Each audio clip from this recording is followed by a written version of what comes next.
Everyone, welcome back to my channel. कैसे हैं आप सब? आई होप कि आप बहुत अच्छे होंगे।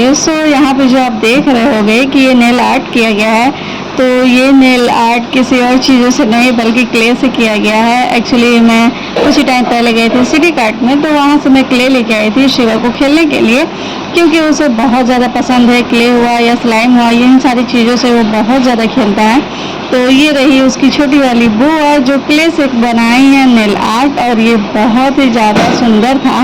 और ये जो आप छोटे छोटे स्लीपर्स देख रहे हैं, सैंडल वगैरह देख रहे हैं, ये सब कुछ क्ले का ही बना हुआ है, जो कि इसकी छोटी बुआ सिद्धि बुआ बनाई हुई है।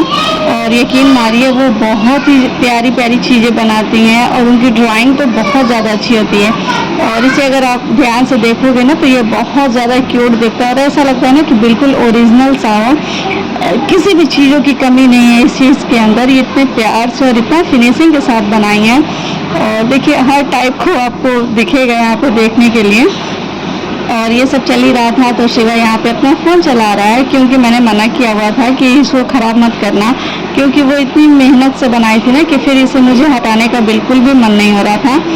और शिवा यहाँ पे गेम खेल रहा है, और वो इतने प्यार से और मेहनत से बनाई थी कि मैं इसे हमेशा के लिए रखना चाह रही थी, बट ना चाहते हुए भी ये कुछ टाइम के बाद ख़त्म हो गया था, क्योंकि सिद्धि का ये था कि भाभी रहने दीजिए, मैं कुछ और बना दूँगी इसका। तो ठीक है। और ये देखिए मैं हो गई हूँ रेडी। आज सुबह सुबह का टाइम है, और जैसा कि मैं बताई थी आप सभी को कि मेरे घर में जो मेरे अंकल थे, एक्चुअली ससुराल वाले जो मेरे छोटे अंकल थे, उनकी हो गई थी डेथ। तो आज हो गए हैं 16 दिन, और हिंदू धर्म के अनुसार होता यूँ है कि 16 दिन जब हो जाते हैं तो हमारे वहाँ होता है काम।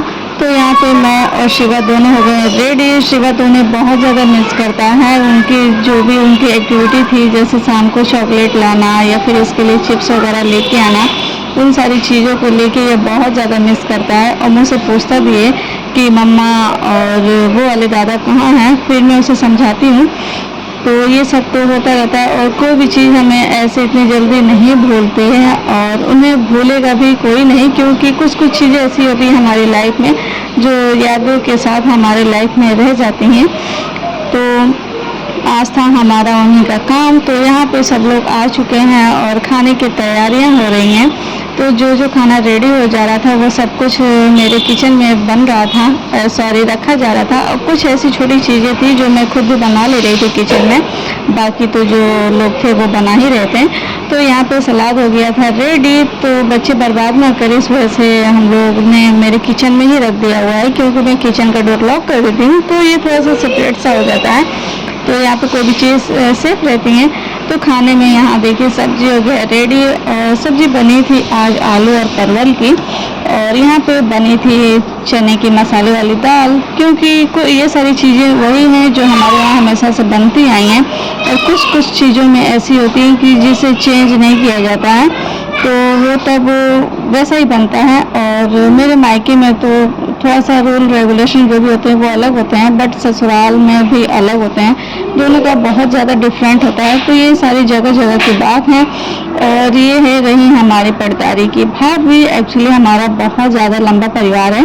तो ये है हमारी भाभी जो हमारे बगल वाले घर से आई हैं, और ये सब हो ही रहा था। तो यहाँ पे बन रही है जो भी हमारे खाने में था, उसमें बन रहा है डबल रोटी। और ये डबल रोटी ना मैं तो वहीं जाके देखती हूँ, क्योंकि हमारे साइड में, मेरे मायके वाले साइड में ऐसी रोटियाँ नहीं बनती थी। और इसे बनाने के लिए ना दो अलग अलग पूड़ी की लोई ले करके आपस में लगा करके, और कुछ इस तरीके से हम बनाते हैं कि एक के साथ दो रोटी होती है, और फिर बाद में इसे निकाल के अलग अलग कर देते हैं, और फिर दोनों को फोल्ड करके एक साथ में खाते हैं। तो कुछ इस तरीके का बनता है ये, जिसे हम बोलते हैं डबल रोटी। और ये सब तैयारी चल ही रही थी। उसके बाद मैं बीच बीच में अपने रूम में आ जा रही थी, क्योंकि आज के दिन पे बहुत ज़्यादा गर्मी था, बहुत ही ज़्यादा गर्मी था। और आप मेरे चेहरे पे देख भी पा रहे होंगे कि मैं बिल्कुल पसीने से भीगी हुई हूँ। तो इस वजह से मैं जा तो रही थी वहाँ पे हेल्प कराने सबकी, बट बीच बीच में मैं आ भी जा रही थी अंदर। क्योंकि मैं बहुत ज़्यादा गर्मी बर्दाश्त नहीं कर पाती हूँ, तो इस वजह से मैं थोड़ा थोड़ा टाइम पे अपने रूम में आ जा रही थी थोड़ा सा रिलैक्स होने के लिए। और मासी का और आंटी लोग का भी यही था कि जाओ थोड़ा सा रेस्ट ले लो, क्योंकि सब देख रहे थे ना कि मैं गर्मी से बहुत ज़्यादा परेशान हो जा रही थी, तो इस वजह से वो लोग मुझे भेज दे रहे थे। और ये शिवा भी यहाँ पे, शिवा तो पूरे टाइम खेलने में लगा हुआ था। तो मुझे ये था कि इसे गर्मी हो रही है, लेकिन इससे तो ऐसा लग रहा था ना गर्मी और ना ठंड। और होता भी है, ये बच्चों को बिल्कुल एहसास नहीं होता है, वो तो बस खेलने में लगे रहते हैं। बट ये इसका कपड़ा और इसका बॉडी बिल्कुल पसीने से भीग गया था, तो मैं इसे भी लेके आई थी और मैंने सोचा कि थोड़ा सा इसे भी रूम में रख के थोड़ा सा रिलैक्स कराऊंगी, और उसके बाद जो इसे जाना होगा वो जाएगा। लेकिन ये यहाँ पे टिकने का नाम ही नहीं ले रहा था, बार बार बस भागने के चक्कर में चला जा रहा था। और ये थोड़े टाइम रुकने के बाद चला भी गया, ये मेरी बात नहीं सुना था, तो मैं भी छोड़ दी थी। और ये देखिए, जो बताई थी मैं कि काम है आज, तो वो सब कुछ रेडी हो चुका है, खाना वगैरह।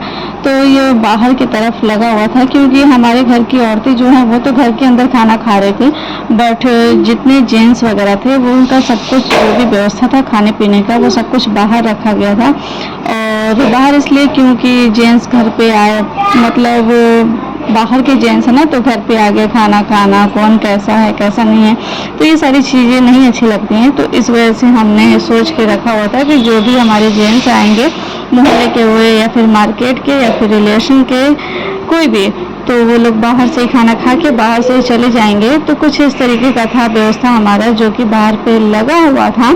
और बाहर वालों का खाना तो सब आए हुए थे बनाने के लिए, लेकिन घर का खाना जो होता है वो सब हम लोगों ने ही मिल के बनाया था। और उसके बाद सब लोग तो धीरे धीरे आना शुरू भी हो गए थे, और जो भी अंकल वगैरह हैं वो सब लोग बाहर आपको दिख ही रहे होंगे, सब लोग साइड पे हैं। और यहाँ का हम लोग तो बफर का जो भी सिस्टम था वो 7 बजे के करीब में लग गए थे, लेकिन सब आना चालू हुए थे करीब 8 बजे के बाद में, क्योंकि सारे जो भी है मार्केट के लोग हैं, तो सबकी दुकानें जब बंद हो जाती है, सब लोग रिलैक्स हो जाते हैं, उसके बाद ही आते हैं। तो सब लोग आए थे और उसके बाद सब लोग अपना खाए पिए, उसके बाद से गए थे। और ये था हमारा आज का छोटा सा ब्लॉग जो मैं आप सभी के लिए लेके आई हूँ। और कल मैं फिर से मिलूँगी किसी नए वीडियो के साथ। इन सारी चीज़ों की वजह से मैं वीडियो नहीं बना पा रही थी और ना ही लेके आ पा रही थी, उनके घर का सिचुएशन अच्छा नहीं चल रहा था और सब लोग बहुत ही ज़्यादा दुख में थे अंकल के जाने की वजह से। इस वजह से मैं भी बहुत ज़्यादा अपने काम पे फोकस नहीं कर रही थी, इस वजह से मेरा ब्लॉग भी नहीं आ रहा था। बट अभी से मेरा ब्लॉग कंटिन्यू आएगा, और जो भी होगा जैसा भी होगा वो सब मैं आपके साथ लेके आती रहूँगी। तो बने रहिए मेरे ब्लॉग में। Bye bye everyone.